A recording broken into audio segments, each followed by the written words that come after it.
Olá, pessoal. Estamos dando início ao curso de extensão Cultura, Significados, Características e Elementos Fundamentais. Esse curso vai ser composto de 6 videoaulas com assuntos pertinentes à cultura e suas várias dimensões. Vou começar me apresentando. O meu nome é Francine Selbach, eu sou bacharel em administração, sou especialista em gestão de recursos humanos e atualmente estou cursando licenciatura em sociologia na Uninter. E este curso de extensão, ele faz parte do estágio obrigatório do ensino médio. Então, nós vamos começar essa primeira aula com o título Cultura, Conceitos e Significados. Então, se formos no dicionário, conforme o dicionário Michaelis, né, o que seria cultura? Seria ato de semear ou plantar vegetais, cultivo, área cultivada de um sítio, criação de determinados animais. Mas para ciências sociais, que é o que nos cabe aqui, significa conjunto de conhecimentos, costumes, crenças, padrões de comportamento adquiridos e transmitidos socialmente, que caracterizam um grupo social. É o conjunto de conhecimentos adquiridos como experiências e instrução, que levam ao desenvolvimento intelectual e ao aprimoramento espiritual, instrução, sabedoria. E requinte de hábitos e conduta, bem como apreciação crítica apurada. Nesse último conceito aqui seria voltado, comparando a cultura à erudição, né?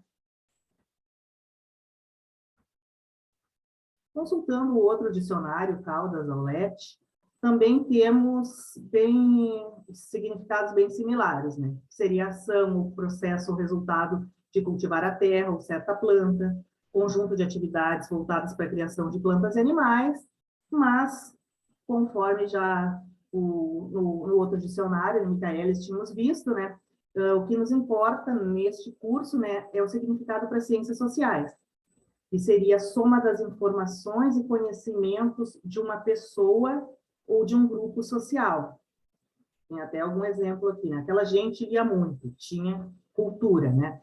Cultura como conjunto de conhecimentos de determinada pessoa ou grupo. O conjunto de costumes predominantes num grupo ou classe social seriam as tradições, os costumes de determinada sociedade, até mesmo o folclore. É tudo o que caracteriza uma sociedade qualquer, compreendendo a linguagem, suas técnicas, artefatos, alimentos, costumes, mitos, padrões estéticos e éticos, né? Então, todos os hábitos são as características que identificam determinada sociedade. Também pode ser tratado como panorama de um país no que se refere ao movimento da criação e divulgação das artes, da ciência e das instituições a elas concernentes. Por exemplo, naquelas décadas, a cultura decaiu, cultura de um modo geral, considerando todos os aspectos, todas as dimensões que seriam literatura, cinema, teatro, né? Todo o conjunto de artefatos culturais. Também é o conjunto dos valores intelectuais e morais, das tradições e costumes de um povo, nação, lugar ou período específico. Exemplo de cultura como civilização, a cultura asteca, cultura celta, cultura mediterrânea. Então, resumindo, né, para as ciências sociais, nós vamos utilizar, principalmente neste curso, né, esses 3 significados de cultura. A primeira acepção seria cultura como acúmulo de conhecimentos, cultura como intelectualidade, muitas vezes também colocando a cultura como sinônimo de erudição. Também temos a cultura como identidade e modo de vida de determinada sociedade, são os costumes, os hábitos e o folclore de determinado povo. E também a cultura como arte, conjunto de artefatos culturais, todos os aspectos que envolvem a arte, né? teatro, literatura, cinema, várias formas de arte, música. Então, seria todos esse conjunto desses artefatos que, no caso, dão à cultura a acepção de arte, cultura ampla, né? Cultura englobando todas as dimensões da arte. Goethe, citado por Greff, define cultura como um esquema complexo de símbolos, uma rede de significados, que media e informa todas as relações que os seres humanos estabelecem com o mundo. Hall afirma que toda ação social é cultural, que todas as práticas sociais expressam ou comunicam um significado, e, neste sentido, são práticas de significação. Toda a prática social tem uma dimensão cultural, da mesma forma que as práticas política e econômica também possuem uma dimensão cultural. Então, todas as dimensões sociais, seja política, econômica, cultural, elas se entrelaçam, têm algumas intersecções, então estão interrelacionadas todas as dimensões sociais, né? Assim como a política e a economia, com a cultura não seria diferente. O termo cultura, no sentido figurado, começou a ser utilizado com mais frequência no século XVIII, geralmente seguido de um complemento, né? Cultura das artes, cultura das letras, cultura das ciências, né? Como se fosse necessário que a coisa cultivada nós vimos como os conceitos aqueles fundamentais do dicionário, né? Uma coisa cultivada estivesse explicitada. Então, teria que ter a cultura das artes, cultura das letras, não a cultura como um todo, mas como vários segmentos, né? Em seguida, foi para designar a formação, a educação do espírito. Então, cultura enquanto erudição, cultura enquanto formação escolar, acadêmica, né? E, posteriormente, no movimento inverso, deixa de ter o significado de cultura como ação, e passa a ser cultura como estado do espírito cultivado pela instrução, estado do indivíduo que tem cultura.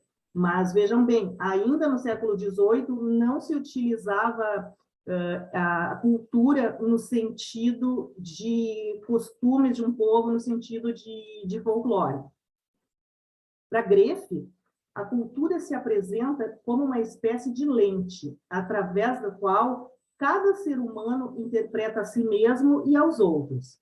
Sob esse ponto de vista, todo grupo ou indivíduo interpreta os outros a partir da sua própria cultura.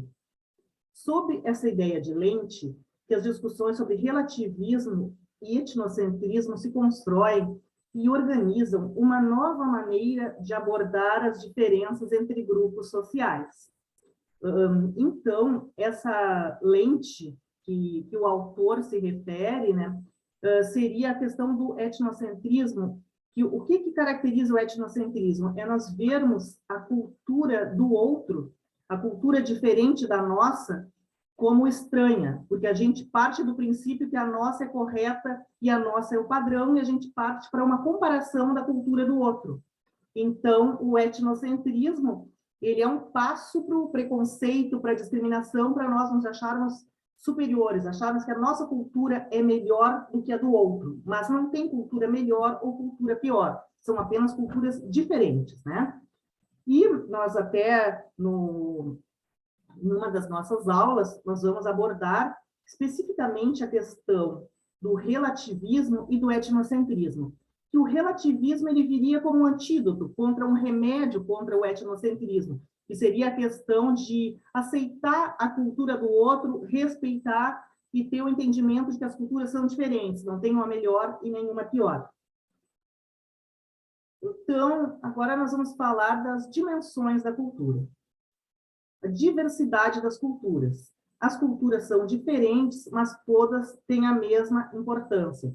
Muitas vezes nos pegamos questionando a cultura dos outros, os hábitos de determinada sociedade, assim como eles também devem achar estranhas estranhas algumas de nossas atitudes, alguns de nossos hábitos. Então, a questão é o respeito às diferenças, o respeito à diversidade das culturas, né?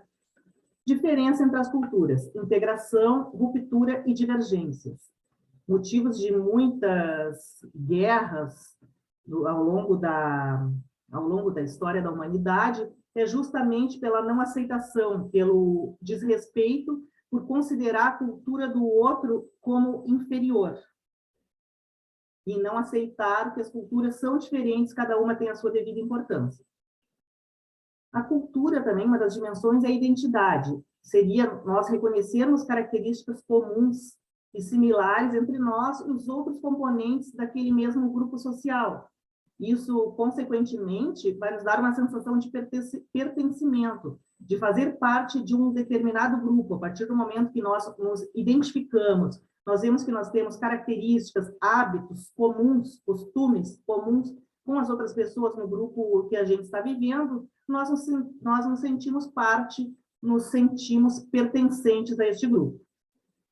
A questão dos padrões de comportamento, muitas vezes determinadas sociedades, determinados locais, têm até um vocabulário próprio, algumas expressões que são utilizadas pelas pessoas que caracterizam, que identificam um determinado grupo. A questão dos vínculos sociais, a gente se sentindo pertencente, sentindo identificado com a nossa cultura, isso estabelece vínculos sociais também. Consumidores de cultura somos todos nós. Inevitavelmente, ao ligar o rádio, ao ligar a TV, ao abrir um jornal, a cultura vai chegar até nós.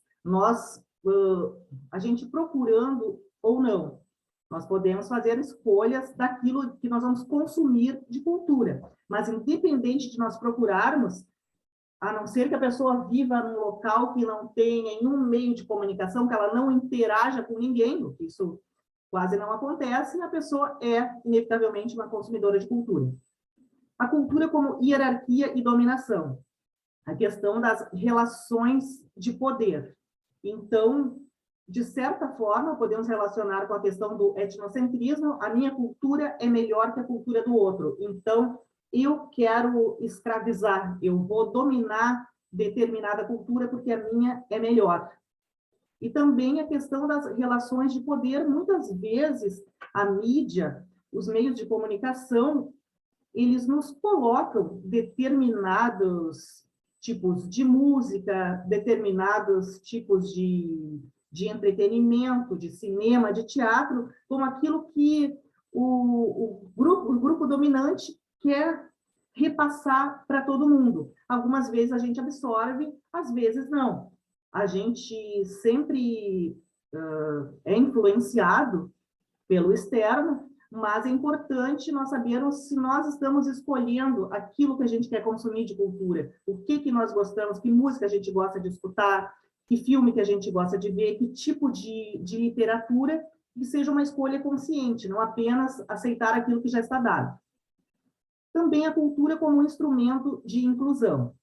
Quando falamos em inclusão, nós também falamos em acessibilidade, porque sem acessibilidade não há inclusão.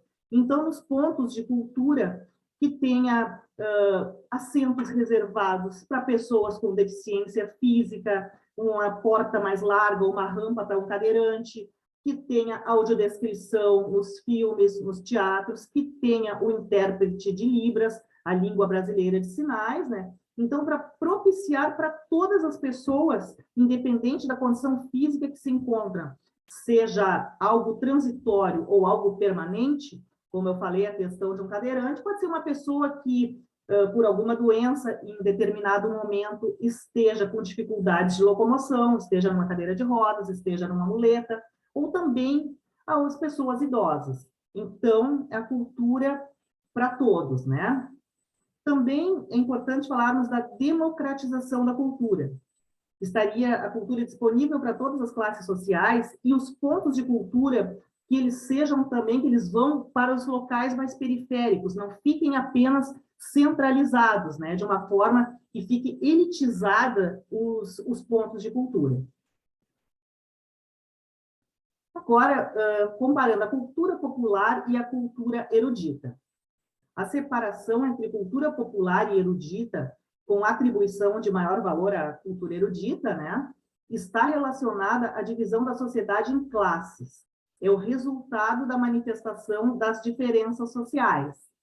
A De acordo com essa classificação, uma cultura identificada com segmentos populares e a outra superior identificada com as elites.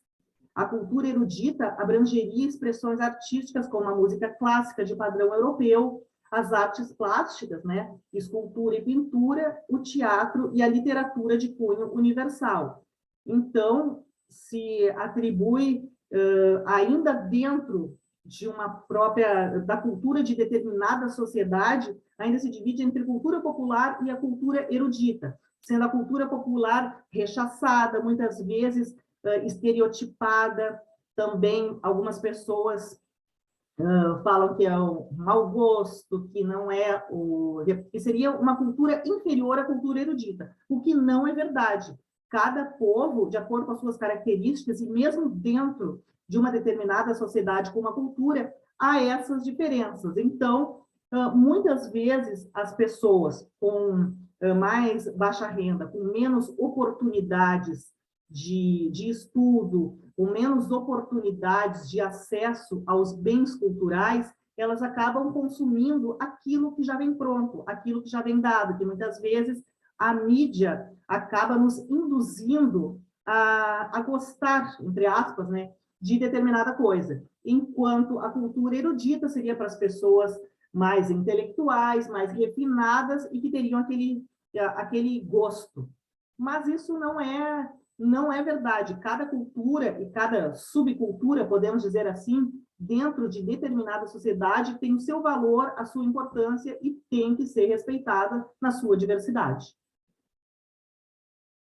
Em relação à cultura de massa, é o conjunto dos bens culturais que são produzidos pela indústria cultural, os costumes e valores, por grande parte da população, difundidos pelos meios de comunicação de massa. É o que eu falei anteriormente, né? Aquilo que já vem como se as pessoas fossem, de certa forma, obrigadas a gostar, porque ela liga o rádio, ela liga uma TV, vai estar determinada artista, determinada música, determinada novela, algo que esteja na moda, podemos dizer assim, e que é incutido para as pessoas. E é um estereótipo imposto a um determinado grupo social pelas classes dominantes do ponto de vista cultural. Por exemplo, falar que as pessoas da favela só escutam funk, que as pessoas do bairro mais nobre escutam isso, escutam aquilo, não. Não é, cada pessoa individualmente pode escolher o tipo de cultura que quer consumir. Aqui temos uma leitura complementar, é um artigo muito interessante, e ele faz parte da carga horária do nosso grupo. Aí vocês leiam, porque ele é de uma linguagem muito de fácil entendimento e bem esclarecedora. Muito bom esse artigo. Aqui estão as referências consultadas. Eu encontro vocês na aula 2 e vocês coloquem seus comentários, seus questionamentos, para que a gente possa dar continuidade a algum assunto que queira se dar algum aprofundamento maior.